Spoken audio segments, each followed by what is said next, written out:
So be my grave without a nest, that earth may swallow up my shame.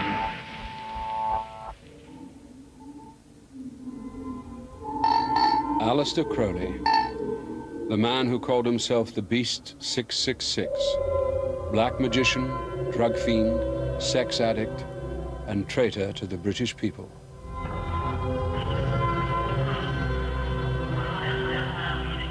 I want none of your faint approval or faint dispraise. To hell with Christianity, rationalism, Buddhism. I want blasphemy, murder, rape, revolution, anything bad or good, but strong. In 1920, Aleister Crowley founded a commune in Sicily to practice the beliefs that he said would one day sweep away Christianity and free men from all restriction and repression. 3 years later, Mussolini deported Crowley and his followers from Sicily after reports of human and animal sacrifice and unimaginable sexual depravity caused an international scandal. The British press called Crowley the wickedest man in the world. I have exposed myself to every form of disease, accident, and violence. I have driven myself to delight in dirty and disgusting debauches, and to devour human excrements and human flesh. I have mastered every mode of my mind, and made myself a morality more severe than any other in the world. 1,000 years from now, the world will be sitting in the sunset of Crowleyanity.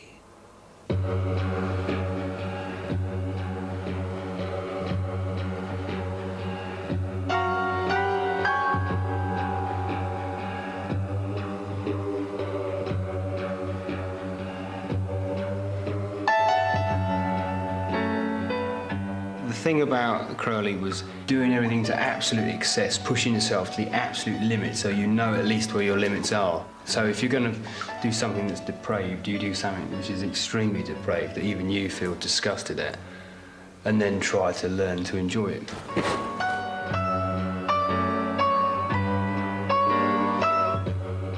Aleister Crowley declared the death of Christianity.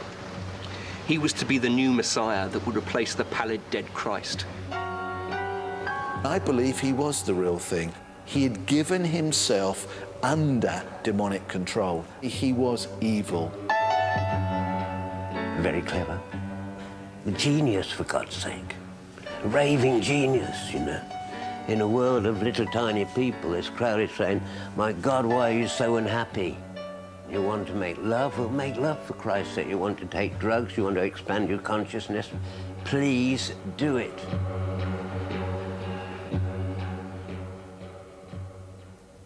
Since his death in 1947, Crowley has become an icon of rebellion. The Rolling Stones, David Bowie, Led Zeppelin's Jimmy Page have all been influenced by his message of freedom.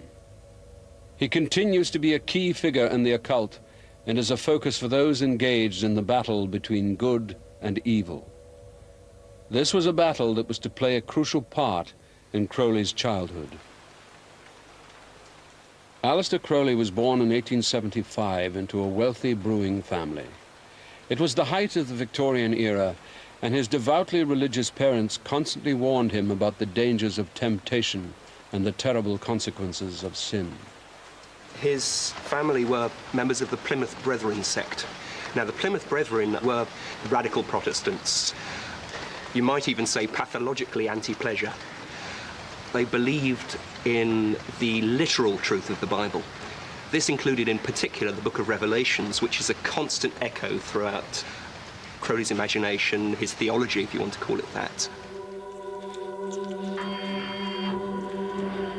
He seems to have been devoted to his father. They used to travel the country together while his father preached in a fairly unorthodox fashion.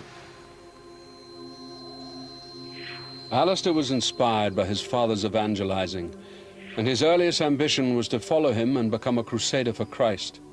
Then something happened that completely shattered his world. Crowley's father died suddenly, leaving Aleister, who was still only a boy of 11, bereft. His sorrow turned to anger. He grew to hate his mother the church, and the pious tutors she employed to school him. Crowley became increasingly rebellious. He set about attacking the thing which had made his childhood such a misery. I had arrived at the conclusion that the Plymouth Brethren were an exceptionally detestable crew. I wanted sin, a supreme spiritual sin, but hadn't the slightest idea how to go about it. He really could not bear his mother. And the first opportunity, when he was a teenager, he had the maid on his mother's bed, and obviously felt that this was a kind of revenge. He developed a tremendous state of resentment about his family and all the family background.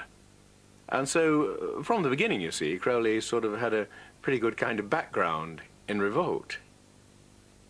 Crowley failed to distinguish himself during his school days, apart from getting expelled from Tunbridge after catching gonorrhea from a prostitute. At Cambridge, Crowley finally broke free from the shackles of his upbringing. He published his own poetry, revealing a rapidly developing obsession with sex.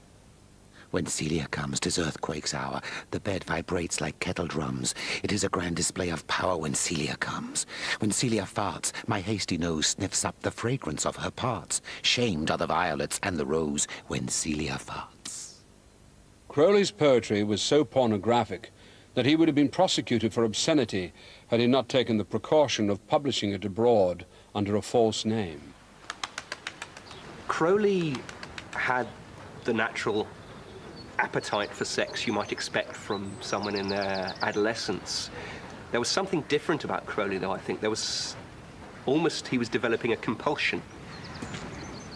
Part of that compulsion seemed to be a compulsion towards sin, a form of blasphemy, a form of spitting in the eye of the Christian church.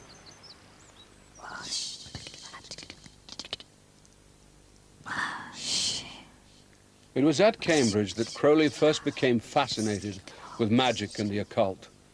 He heard that there were secret societies whose members practiced dark and forbidden rituals. Crowley was intrigued and was desperate to access this hidden world. At the age of 21, a large trust fund freed him from any financial worries. He decided to leave Cambridge to pursue his quest to become a black magician. After 2 years of searching, he finally found what he was looking for. The Golden Dawn was a secret society dedicated to the study and practice of the occult. Its exclusive upper-class membership included many famous artists and intellectuals of the day. He discovers the Golden Dawn. It's from here on, really, that he feels he's really onto something. This is something brand new, it's fresh. Bram Stoker is involved, Yeats is involved, the sort of literary sort of society lot. And he wants to be part of that as well. And he rapidly rises through the magical grades like nobody else has gone through them before. He seems to take to this literally like a fish to water. This seems to be his vocation. For Crowley, who was now referring to himself as the Beast 666, the Golden Dawn turned out to be a bitter disappointment. He thought that they were playing at magic and tried to take the society over. He clashed with the poet W.B. Yeats, who was a prominent member, calling him a lank, disheveled demonologist. This was the real major step for Crowley when he thought that he was leaving behind the Golden Dawn and all its sort of milk and water magic and moving into the world of sort of real magic. And he was perfectly willing to take on black magic. He was willing to use any forces that he possibly could, that he could control. Crowley decided to perform the Abramelin, a black magic ritual that no magician had dared undertake for centuries. Crowley's so dedicated to performing the Abramelin ritual that he actually goes to the length of seeking out and finding the perfect place and buying a house to do the actual ritual in. Nothing else, just actually to do this ritual. And it's in Loch Ness, Boleskine House. This is such an extreme thing to do. This is not a game. I think he's trying to break down, he's trying to push further than anyone else has been before. At the moment, his yardstick is the Golden Dawn, so he's already shattering that completely. The Abramelin dates back to the 14th century. The aim of the 6-month ritual is to master demons, but it was considered extremely dangerous. If the ritual went wrong, it was believed that evil spirits could be set loose and take possession of the magician.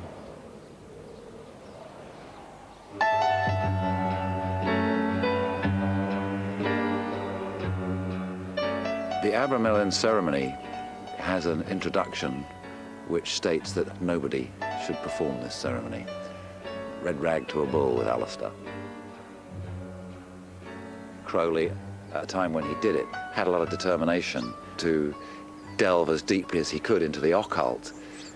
He certainly did do partially the Abramelin ceremony in the house, which is to do with conjuring up one's guardian angel.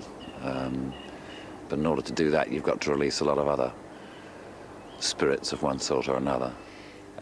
Even in broad daylight, the room he was working in became almost pitch dark, and he had to light candles and this sort of thing to continue what he was about.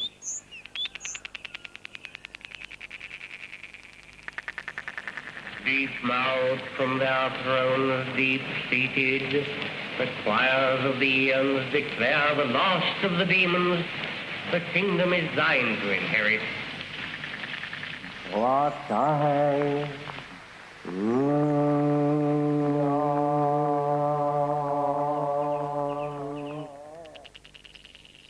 The man, actually, I don't think, mixed a great deal with the locals, but they knew what he was about. Crowley never made any secrets about sort of individual that he was. And the north of Scotland being the way it is, there's still some healthy superstitions floating about.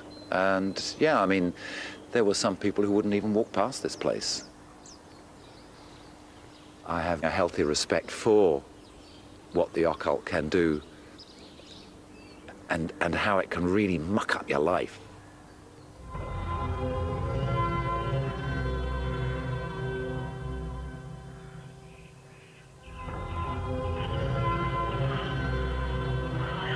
Crowley, in his absolutely typical way, broke off the ritual. He just couldn't be bothered to go on, because it really is pretty exhausting, you know, living on bread and water and getting up at 3 o'clock in the morning with invocations and all kinds of things. It's nothing so much as like being a monk, only harder. And so Crowley gave it up.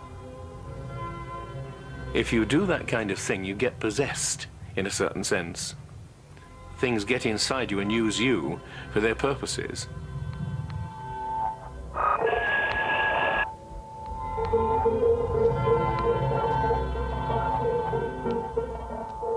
It was at this point that Crowley met Rose Kelly, a young society lady. Courting scandal, he married her the day after they met and took her off to Egypt for their honeymoon, leaving the Abramelin ritual unfinished. The honeymoon was a period of uninterrupted debauchery. Once in the first 3 weeks or so, Rose took some trifling liberty. I recognized the symptoms and turned her up and spanked her. She henceforth added the qualities of a perfect wife to those of a perfect mistress.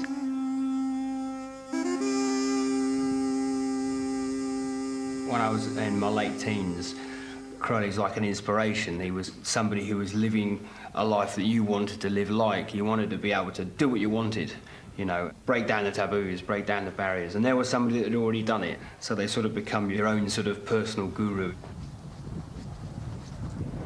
We're at the Great Pyramid now. This is where Crowley and his wife came on their honeymoon. And one night they decided to spend a night inside the King's chamber. This is just for Crowley really to show off and show what a great magician he is to his wife. They must have done this on their own, him and Rose. That's been quite an eerie thing to do. This is it. This is the King's chamber. I wanted my wife to see what a great magician I was. We went accordingly after dinner with candles. I had with me a small notebook in which was written the preliminary invocation of the Goetia. The Goetia is a grimoire.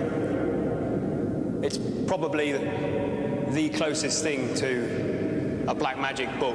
It's the lesser key of Solomon. It's got nothing to do with invoking angels. It's got nothing to do with anything particularly spiritual. It's purely to raise demons and nothing else.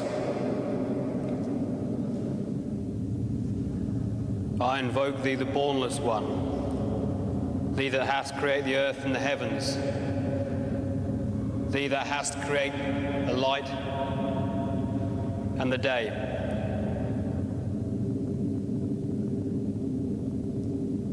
Mudorao palaraeo du evi. The second of the first, the burning flames have flamed in the depths of my jaws. This must have been one hell of a honeymoon. Back in Cairo, they were continuing their orgy of hedonistic excess when the black magic ritual in the Great Pyramid had an unexpected result that was to be the turning point in Crowley's life. Rose got into a strange state of mind. I had never seen anything like it before. She kept on repeating, dreamily, yet intensely, "They are waiting for you. They are waiting for you."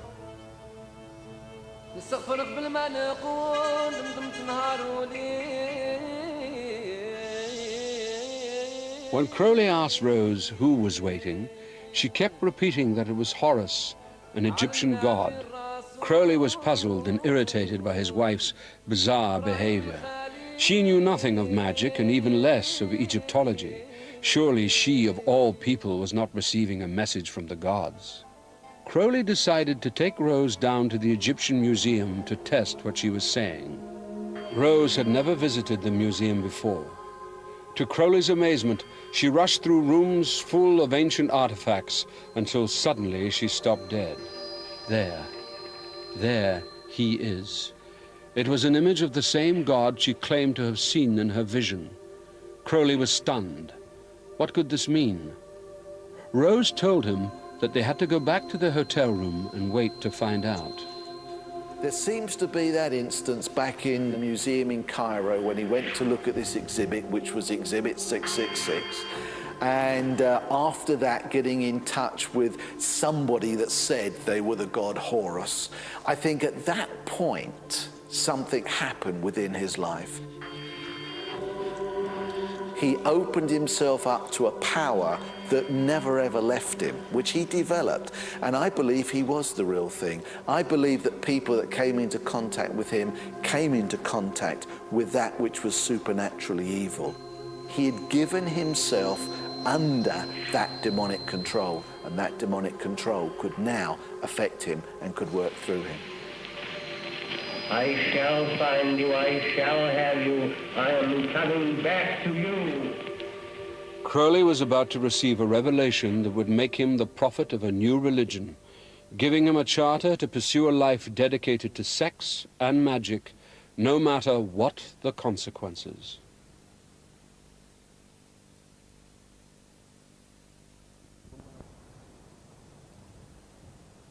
Aleister Crowley had delved deep into black magic, but in all the rituals he had performed, he had failed to communicate with a demonic entity. He believed that this was necessary to become a supreme master of the occult who could harness the powers of darkness. At midday on the 4th of April, 1904, in a hotel room in Cairo, what he had been waiting for all his life was about to happen.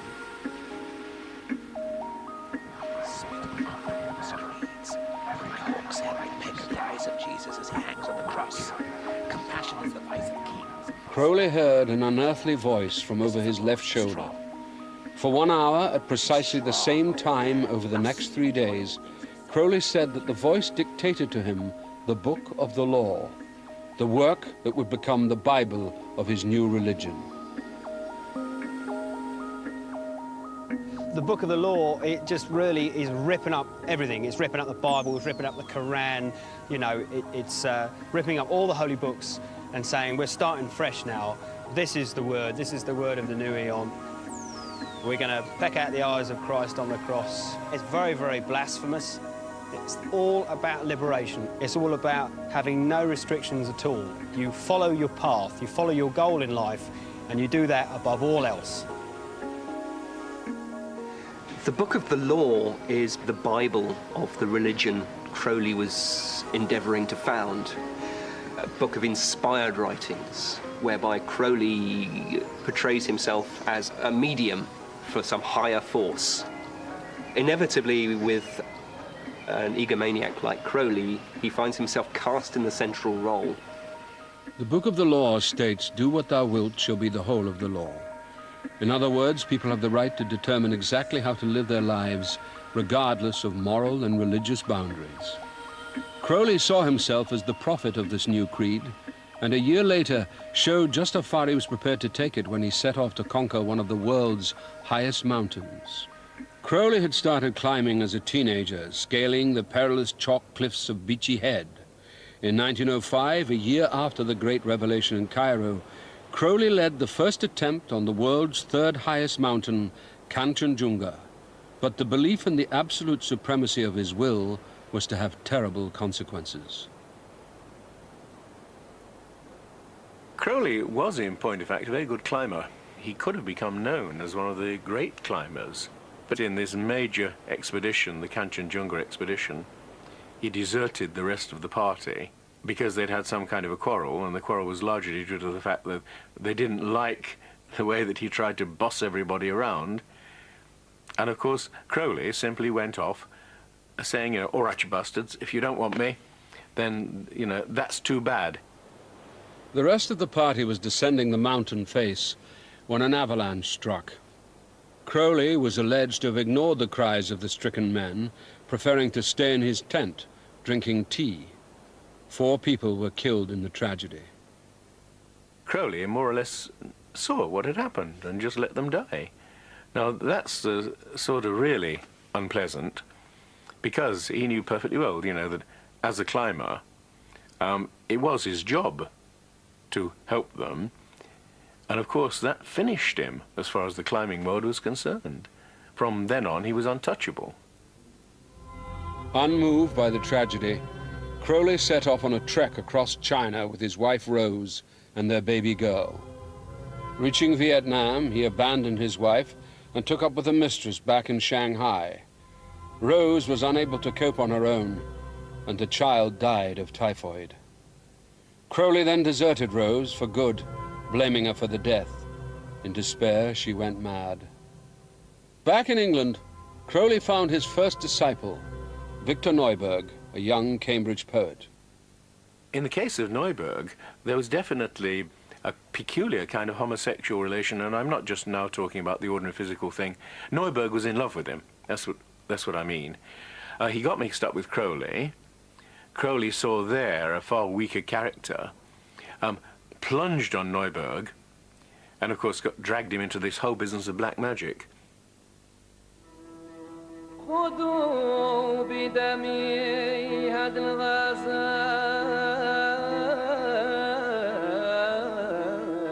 Neuberg was subjected to a series of sadistic acts designed to test the poet's dedication to the beast. The two set off to Algeria to perform Enochian magic, a dark and dangerous set of occult rituals. They walked deep into the Sahara for 2 days until they reached the point of exhaustion. I think the reason for the desert is it's so desolate, it's so isolated, that there's nothing for your consciousness to latch onto. There are no markings, there's no change in the desert. And I think this beats your consciousness into a state of sensory deprivation. I think this is perfect for the sort of magic that Crowley was doing. This is what he wanted to do. And they really were stepping off into the unknown. Disorientated by the effects of the desert and copious quantities of hashish and mescaline, Crowley and Neuberg embarked on the climax of the ritual, summoning Choronzon, the dweller of the abyss, seen within the occult world as the devil himself. This particular ritual was extremely dangerous. Make no mistake, They were opening the gates of hell. The opening lines are Zazaz, Zazaz, Na Satana Zazaz. And these words are literally to open the gates of hell. He knew, and this sounds a weird thing to say, he knew that magic works. We don't believe in it nowadays, but in point of fact, all that you're really doing is trying to persuade forces that do exist outside this world to come into this world. And to do so, you have to serve as that passage yourself to a large extent. And that's the reason the magician gets inside a circle and stays inside the circle. Now, Crowley liked playing with fire. He drew the circle around Neuburg, and he himself was outside the circle. Well, magicians don't do that. It really is dangerous. You know, people can go mad. They suddenly hear voices inside their heads that they can't get rid of. Now, Crowley, fortunately, was such a bastard that he was more or less immune.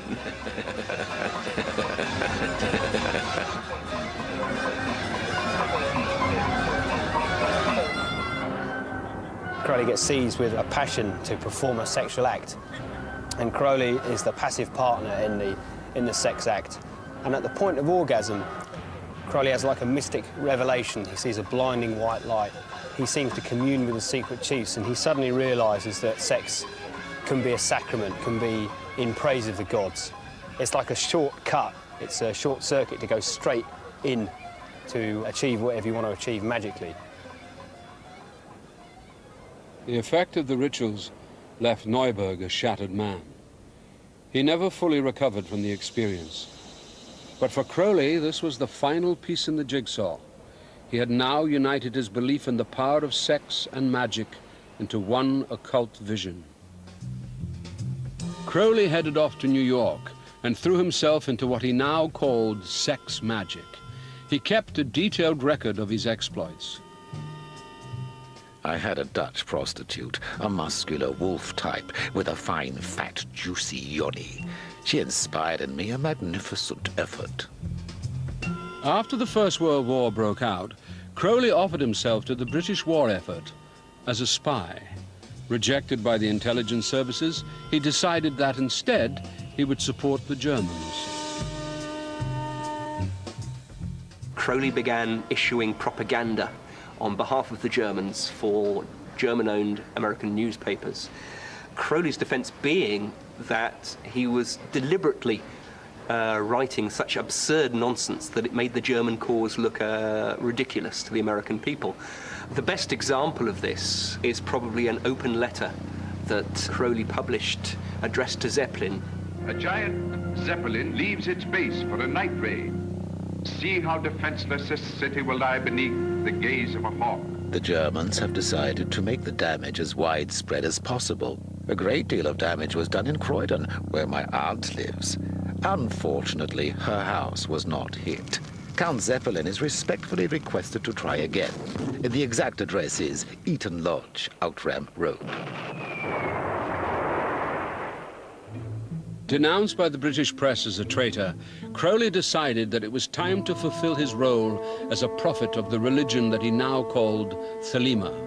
Crowley needed a place to practice Thelema and set off across Europe to find somewhere away from the prying eyes of Edwardian England. He eventually stumbled across a ramshackle farmhouse in Cefalù, northern Sicily. Unprepossessing as it was, this was to be Crowley's temple. What the Book of the Law proposed, the Abbey of Thelema practiced.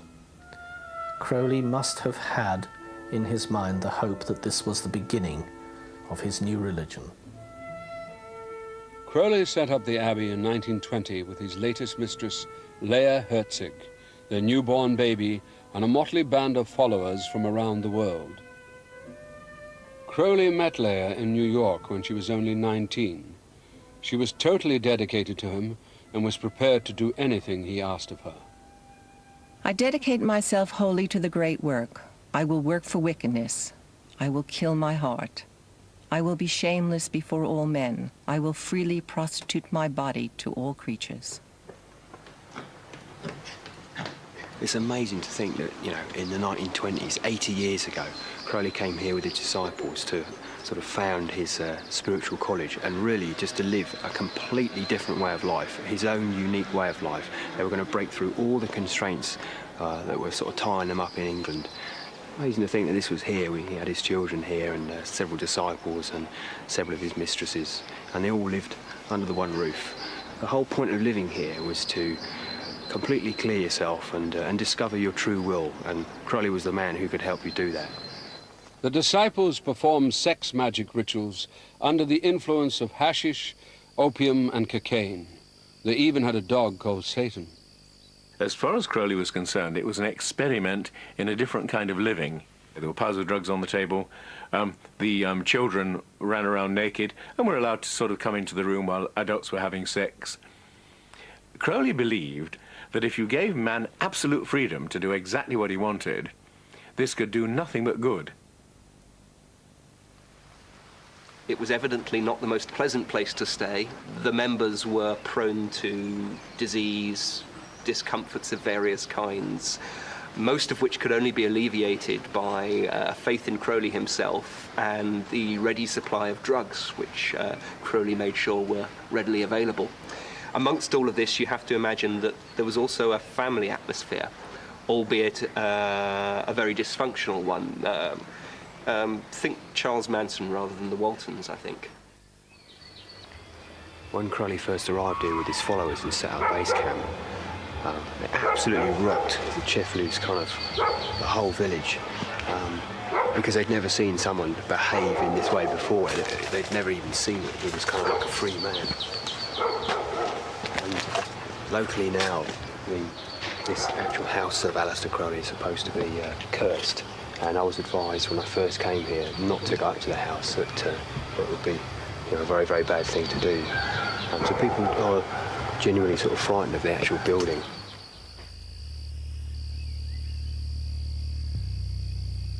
Aaron Paramore first came to Sicily on a kind of occult pilgrimage and was amazed at what he found inside the now derelict abbey.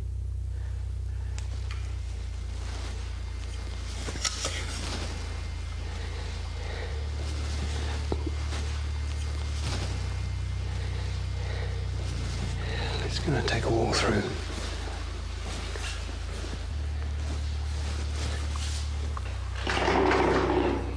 Shit.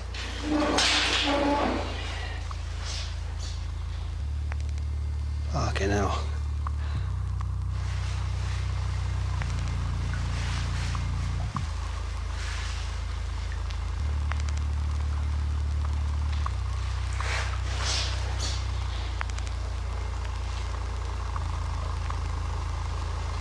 Stab your demonic smile to my brain. Soak me in cognac. And cocaine.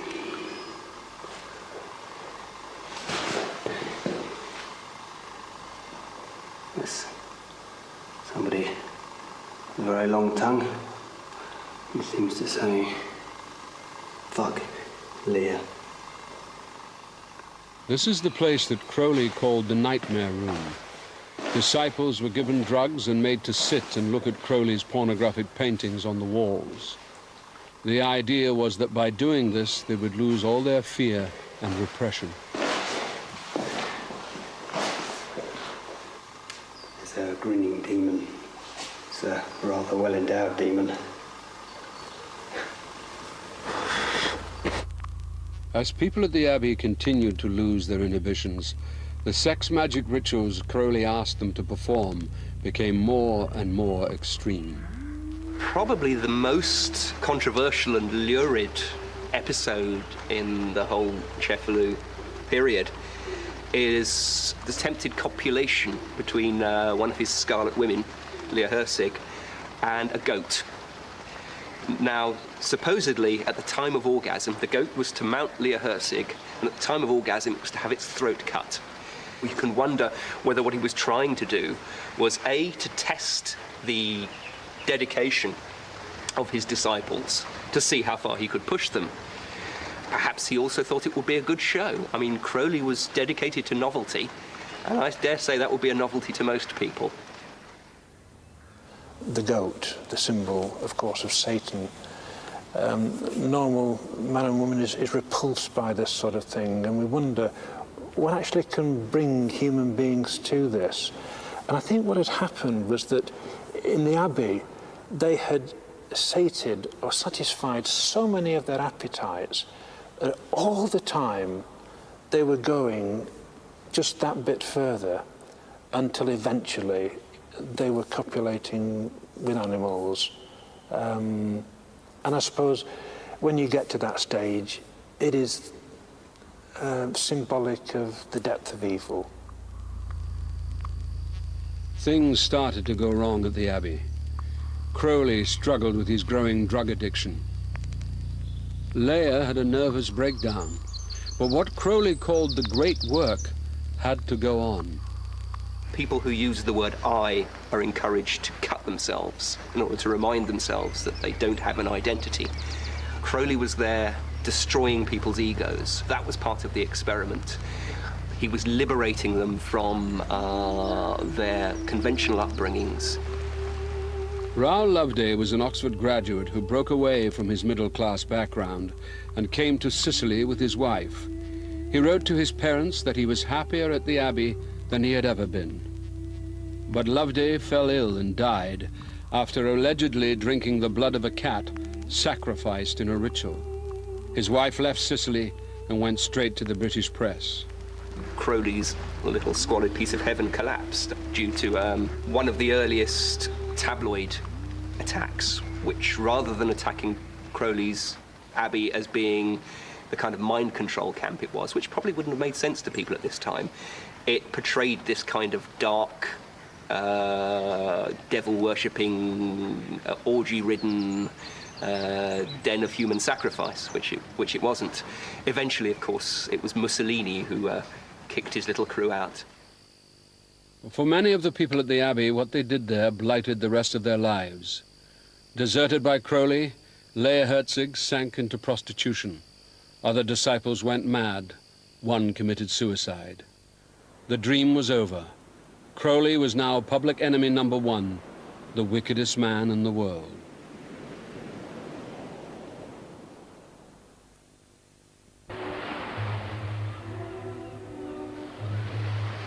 Crowley's attempt to start a new religion in the Abbey of Thelema had gone disastrously wrong. His reputation as the wickedest man in the world was sealed. The last years of the great beast's life were spent living from hand to mouth. His fortune was long gone and his disciples had deserted him. He moved from one set of temporary lodgings to another and finally ended up in a boarding house in Hastings. His life of excess had left him with nothing but chronic heroin addiction and infamy. Cheflu's come and gone, and there's almost like an irony to it that he's come here really where old people die. The great beast 666, the wickedest man in the world, is now residing in a boarding house, you know, with a lot of other old people. He's been through absolute hell and back, you know. He's danced with the devil and he's come back again. And is he a wise old man, or is he a sad, lonely heroin addict in a room? In 1934, Crowley began a libel case against a writer who described him as a black magician. He was desperate for money and believed he might be awarded damages. Examples of Crowley's pornographic poetry were read out in court, and then the wife of Raoul Loveday, the young man who died in the Abbey of Thelema, gave evidence of Crowley's depravity. The judge was appalled, saying that in 40 years of justice, he had never heard of such wickedness. Crowley lost the case and ended up bankrupt. But even after such a humiliating defeat, his extraordinary magnetism was undiminished. After a court case that Crowley loses, a young woman called Deirdre McKellum comes up to him and says, "I want to have your child," basically. And Crowley agrees, and they go off together, and they perform a ritual to have a magical son, a sort of a magical heir for Crowley. And they perform various rituals, and they do have this son, and his name is Aleister Crowley. Well, after he took me in his arms on the doorstep, that beastly lodging which had lace curtains in the window, I don't know where it was now, he said, I want you and I want your child. Well, I wanted a child, and I just started from then. And then he came round and saw me off, and he had to give up drugs, pretty well give up drugs for 3 months, because he couldn't conceive very easily. Well, I suppose I conceived, he did the other thing, but... That was the only child who, in the everyday concept, I think he really loved, whom he wanted to see have a future. It wasn't until the end of his life that I really think he came into contact with the kind of love most men would have wanted. Perhaps for the first time, Crowley was beginning to question what his life had really amounted to. Have I ever done anything of value, or am I a mere trifler, existing by a series of shifts of one kind or another, a wastrel, a coward, a man of straw? I can find no answer whatsoever, the obvious verdict being guilty every time. From an early age, Crowley had been obsessed with sex. He came to believe that it was the key to magical fulfillment. So when he wrote in his diary, "Weak erection," he knew that the end was near. There was no tears pouring down A.C.'s face whatsoever. We talked the whole day before, and the whole next day that he died, until he went into a coma, which he did very quietly. And then the day after, when he did die, there was this strange thing that happened again with the curtains. Very still day, and the curtains blew out across the room, and there was a great peal of thunder, which was, I think, the gods greeting him.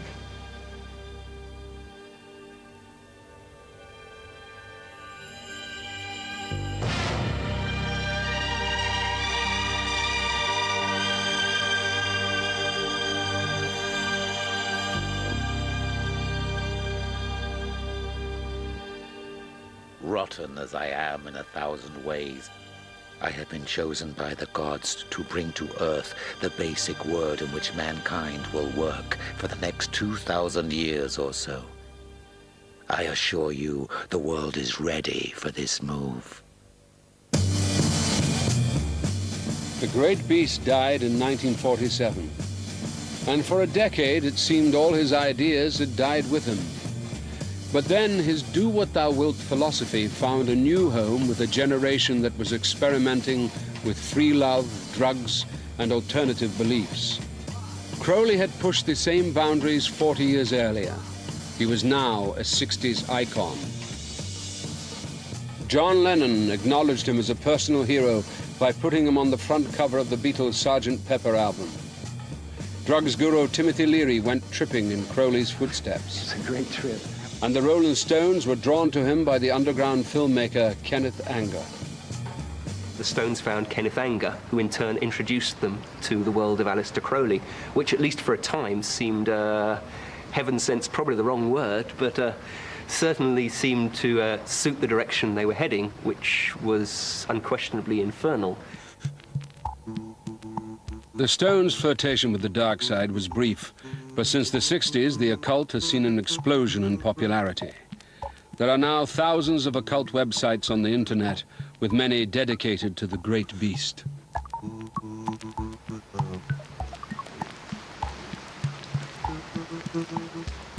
For devotees of Crowley, it's possible to certainly see a lot of the things he predicted, prophesied, as having come to pass.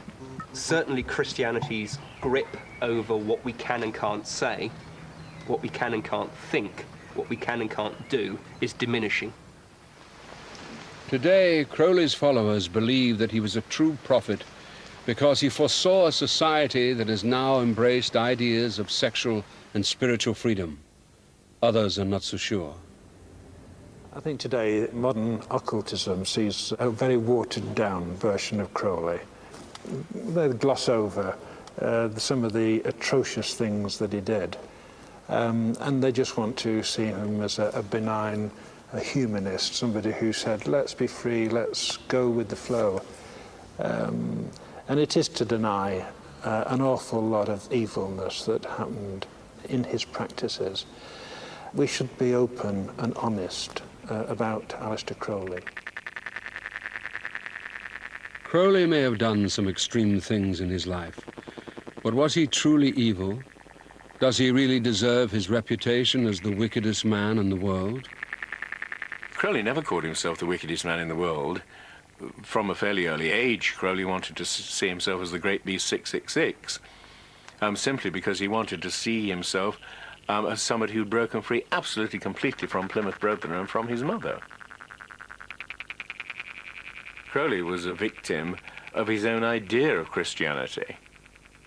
Probably, if Crowley had been born into a modern environment where he didn't have to be a Christian or anything of the sort, I think that half of his force would have disappeared because he wouldn't have had anything to brace himself against, to fight against, to hate.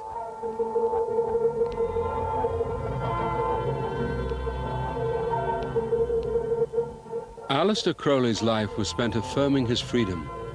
It began in defiance of his family, Victorian morality, and the Christian church. But the desire to exert his own free will became an obsession and a license to live his life to outrageous extremes. Crowley's beliefs ultimately proved to be as damaging to himself as they were to others.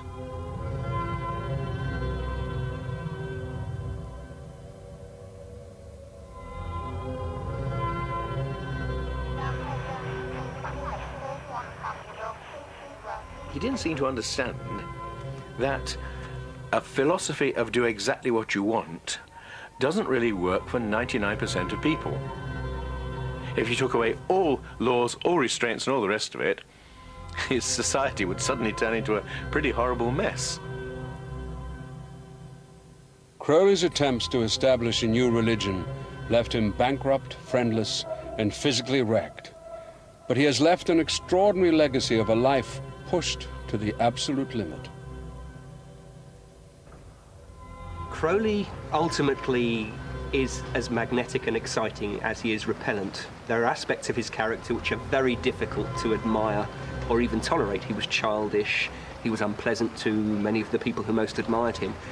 But above and beyond that, Crowley was and is mythic, and there are aspects of this myth which are very, very positive. I find it difficult not to stand in awe of his appetite for life, his vigor, his determination to challenge himself and the world around him. Crowley wasn't afraid of anything or anyone. Bury me in a nameless grave. I came from God, the world to save. I brought them wisdom from Allah, worship and liberty and love.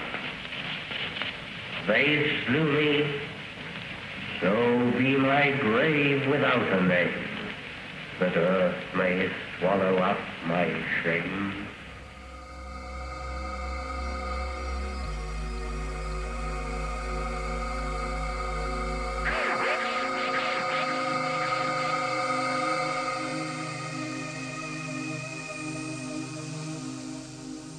Masters of Darkness next Tuesday is on later at 11:05. There's a taster of that coming up in a moment.